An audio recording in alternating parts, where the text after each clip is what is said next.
Hello, everyone. For me, it's a pleasure to present to you a topic which is very special for me, and this is the role and the place of the plants in the spiritual life of the people. And in this talk, I will try to give you a glimpse about some of the folk beliefs and the folk notions connected with plants of the people in the southeastern part of Europe.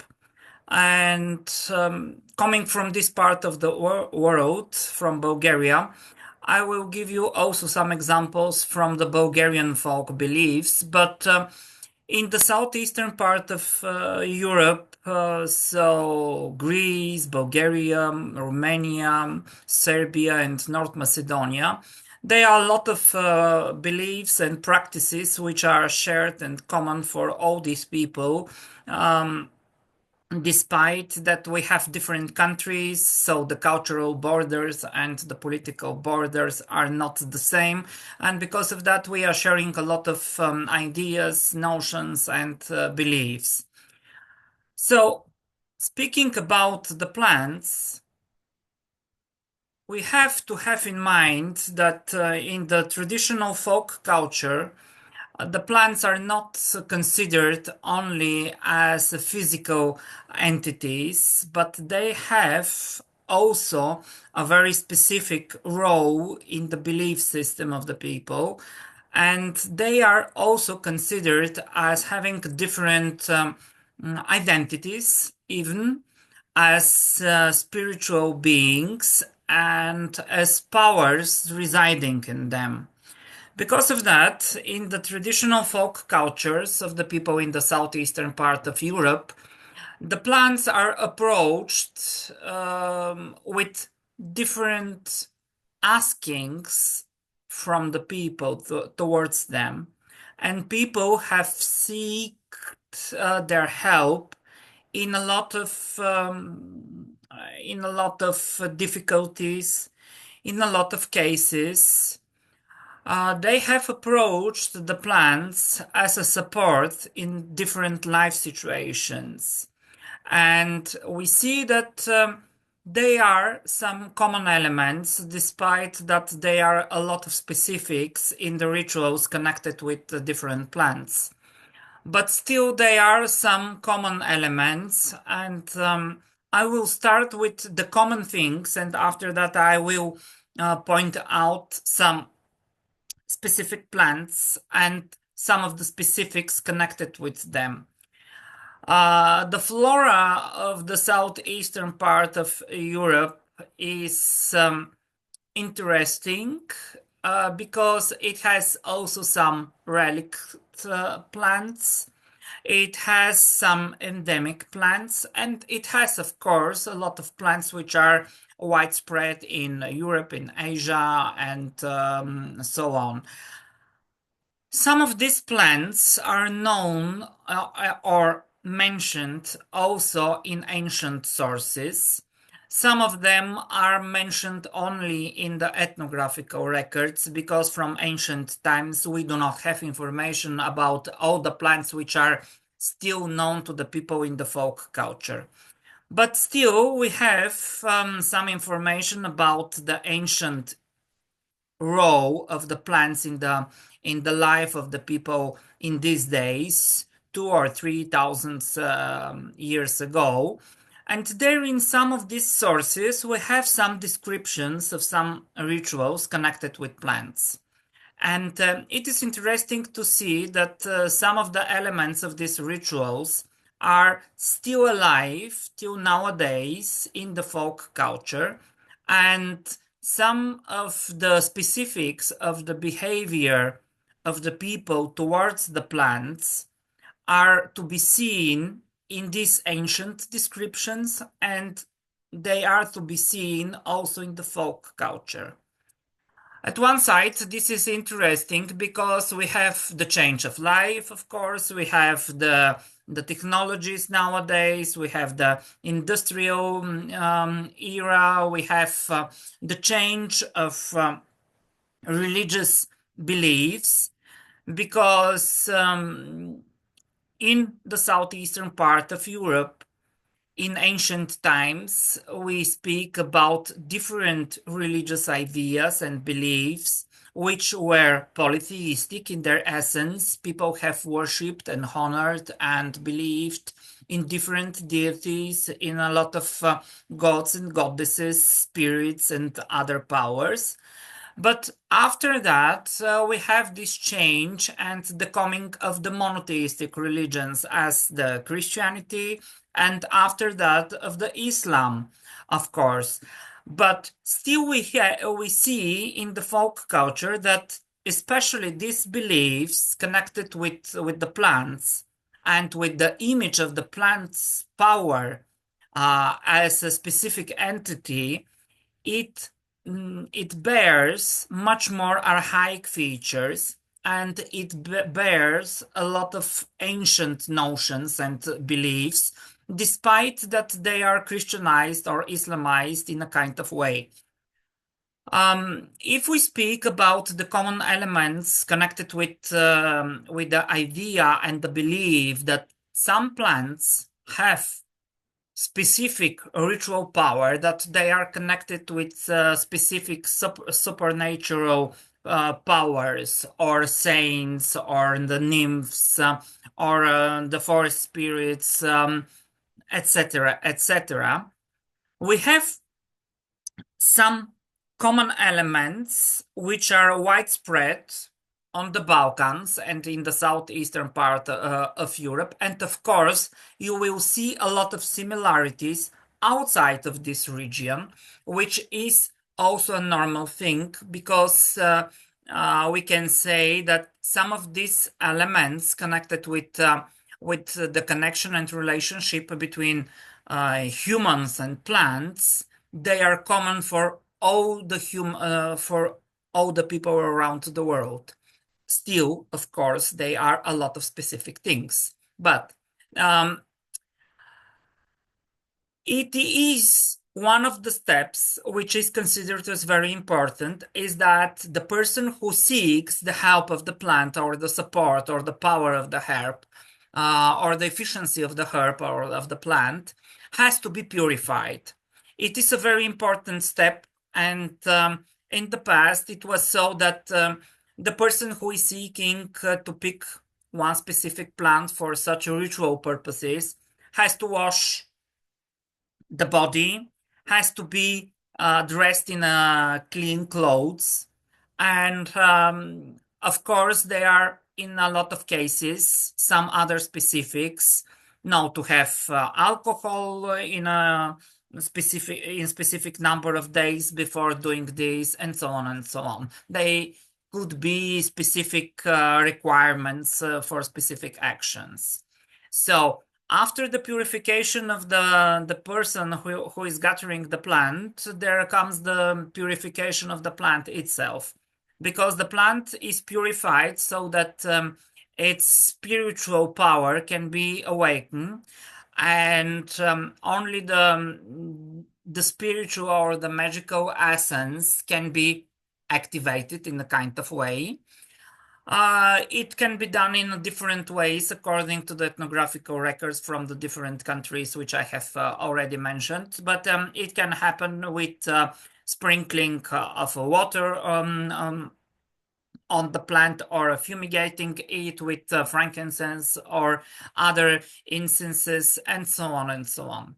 So one another element which is to be seen in a lot of the examples of such rituals is the circle done around the plant. It can be done by going in a circle around the plant, or it can be done with a liquid poured around the plant in a circle. It can be done with a sword or a knife, making a circle around the plant. So the encircling of the plant is also one of the ways to separate it from this physical world and to activate its spiritual power.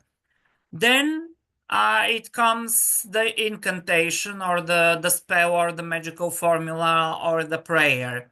I'm mentioning all these words which are very synonymical, but still they have nuances, and in some cases they are much more magical in their character. In other cases, they are much more like a prayer with three words and so on. Then we have this requirement about the specific attitude of the person towards the plant. It means you have to be respectful, or you have to be in a specific mood in accordance to the role of the plant which it has to play. If the plant has the role to invoke love or hate, then the mood of the person who is going to the plant to seek its help has to be in accordance with that. It means if you are seeking love and if you need the assistance of this specific plant, then you have to be in a good mood. You have to be happy. You have to smile. You have to be gentle to the plant. If you want to have the power of the plant to induce hate or to bring hate and separation between two people, then also the attitude to the plant is similar. Then you have to be rude with the plant, but still there are a lot of specific rules, because in some of the cases, despite that you are using or uh, you have a ritual involving a plant for negative purposes, still you have to be respectful, because the plant which is bearing this magical power has to be treated with respect, because it is dangerous and it can harm the person who is seeking its help also. So, the next part are the offerings. In the most of the cases, people who are picking specific plants for spiritual or ritual or magical purposes, they are leaving a small offering on the place where the plant was growing. After the picking of the plant or during the picking of the plant, it depends on the specific kind of the ritual. But in the most of the cases, you leave the offering after picking the plant where the root of the plant was, or by the root. The offerings can be different. In the most of the cases, it is some bread. In Romania, we have a lot of examples of giving to the plant to the place where the plant grows bread and salt, because it is one of the offerings which you are giving also to guests, because the salt and the bread, they are the fundamental materials which every one of us is needing for life, and because of that they are considered as a very propitious offering. So other examples of offerings are honey. Nowadays, people are improvising and are using also water with sugar, but honey has a very specific symbolism, and I personally prefer the use of honey, because it is made by bees. The bees are connected with also some spiritual ideas and so on and so on. Coin, of course. So the money, but especially the coin, and in the past it was a silver coin, because the silver was considered as a pure metal, and the silver coin was considered as a very, very propitious gift. So it was believed in the past that if you do not know the complete ritual for a specific plant, then it's better not to gather it, not to pick it, not to touch it, not to damage it, and etc., etc. It means that if you not know how to use it, or how to ask it for its help, then it's better not to touch it. Leave it there and do not pick it and so on and so on. Because you can make the spiritual power which resides in the plant angry. And in the folk belief, it was so that if you not follow the rules, then you have, in some cases, bad consequences for you, for your family, and so on and so on. One another very important thing is that you have to take only as much as it is really needed. If you need a branch or a leaf or a flower, then take only one branch, only one flower, only one from this plant.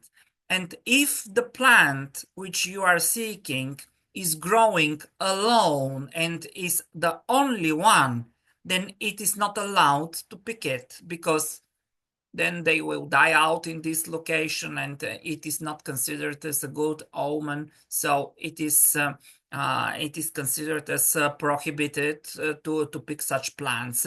It is prohibited by the folk idea, by the folk notion. It means it was considered as a shameful thing because you are taking the only one of these plants which are growing there, and they will die out. So these are the most common things connected with plants, and in my opinion, despite that this kind of knowledge is coming from the past, despite that in some cases we have a very archaic perceptions about how some things work, especially about medicine and so on and so on. I think that this kind of this way of thinking and this way of behavior towards the plants is very important for their safeguarding and conservation and protection also.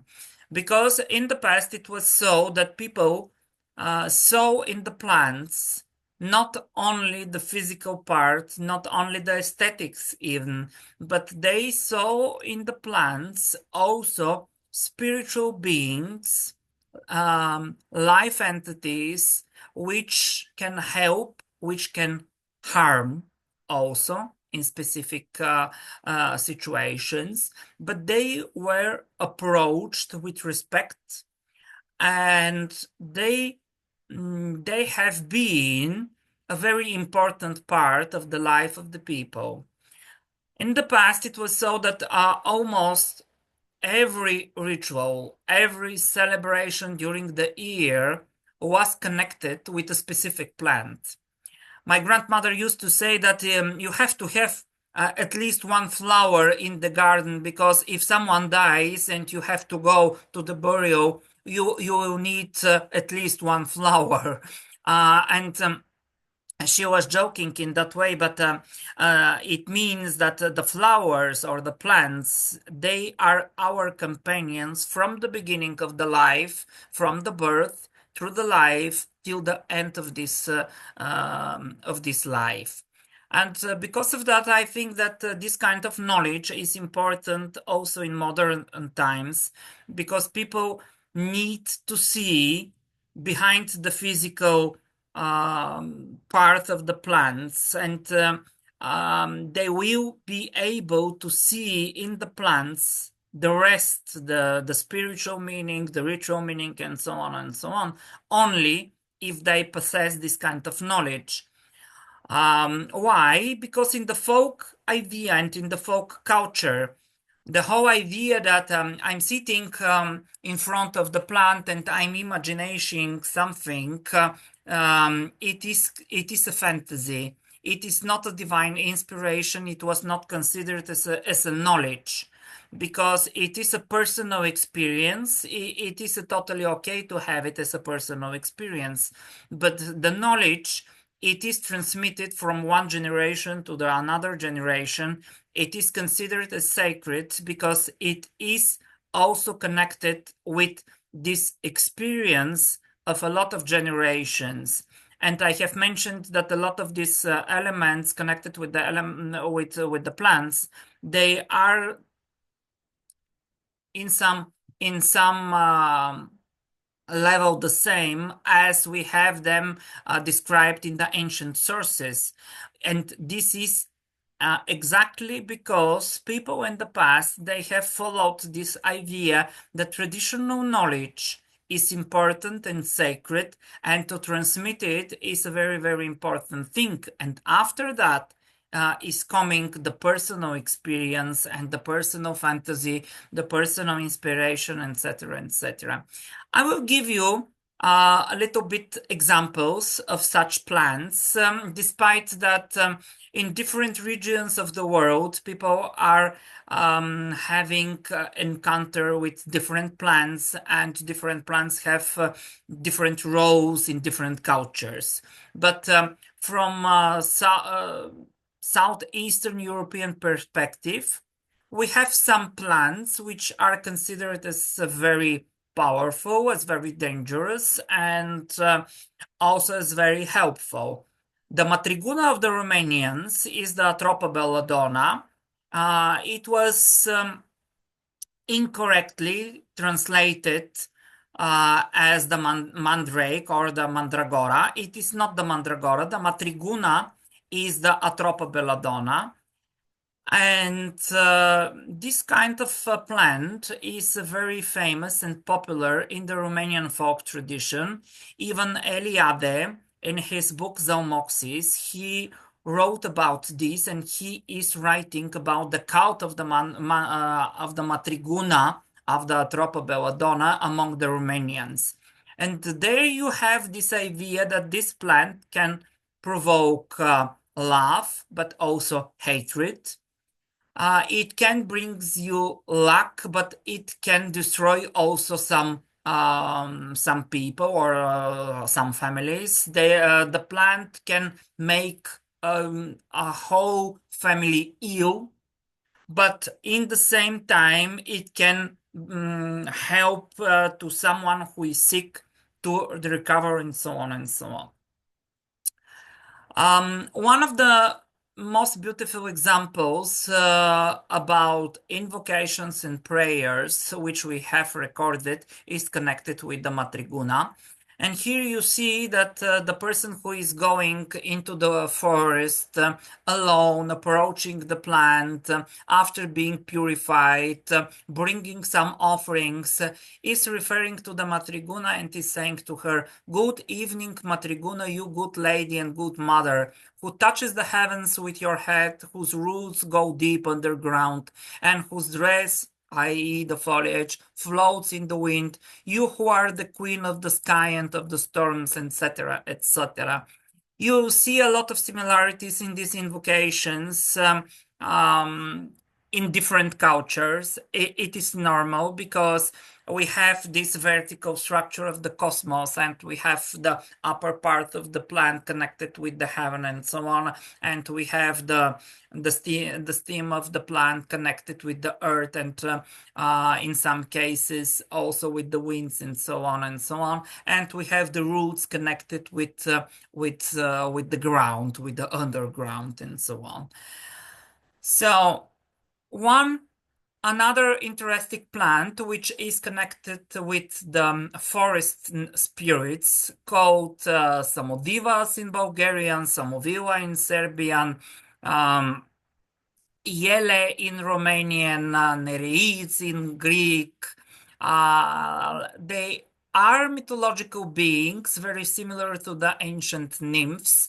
They are spirits of the wild, of the forest, appearing like very beautiful maidens, very beautiful girls, and they are very, very skilled with the herbs, with the plants, and in a lot of cases, they are transmitting their knowledge to chosen people. They are teaching them. One of the plants connected with them is the sieve of the nymphs of the Samovilas, and it is called the sieve of the forest nymphs because it was used by shepherds as a sieve for milk or for other liquids. And people in the past, they have believed that the nymphs, they are using it also as a sieve for some of the liquids which they are using. This kind of plant is considered as very protective. It is asked for help for protection of the house. And as you see, it has a lot of thorns. And it is normal that these thorny plants are invoked and are considered as protective because you cannot touch them, so they can protect your home or yourself or your family from the evil things. One another plant with which I'm going to the end is the one fern, is the Splenium scolopendrium. It's the heartstang fern. It is called in Bulgarian and in Romanian Navalnik. It means the multiplier, actually.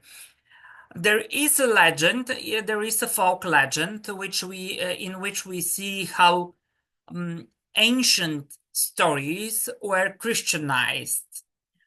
For example, with this plant, we have the folk legend that it was a very handsome lad, a boy, and he was so handsome that all the village girls gone mad after him. And once Mother of God was walking in the forest, and she saw that all the village girls were going mad after this boy. And the girls, they have not followed her, the Mother of God, but they have followed him because they felt attracted to him. Then Mother of God turned him into this plant, and she told him, as a person, as a human, you have invoked and caused love in the hearts of the people, and as a plant you will be able to do the same thing. And because of that, the role of this plant in love magic is very important. And you have these small spores under the leaves, and because of that it is called the multiplier, because they have infinite number of such small things inside them. And so the luck and the money and the love has to multiply as the spores of this plant. This one was my last example, and I hope that you have enjoyed. It was only to give you a glimpse about how important are the plants also in um, the folk cultures of the people in the southeastern part of Europe. And I think that you will see a lot of similarities also in your own cultures. And I hope that we will preserve this kind of knowledge because it brings us something more, some more deeper meaning and understanding of the nature surrounding us. Thank you a lot.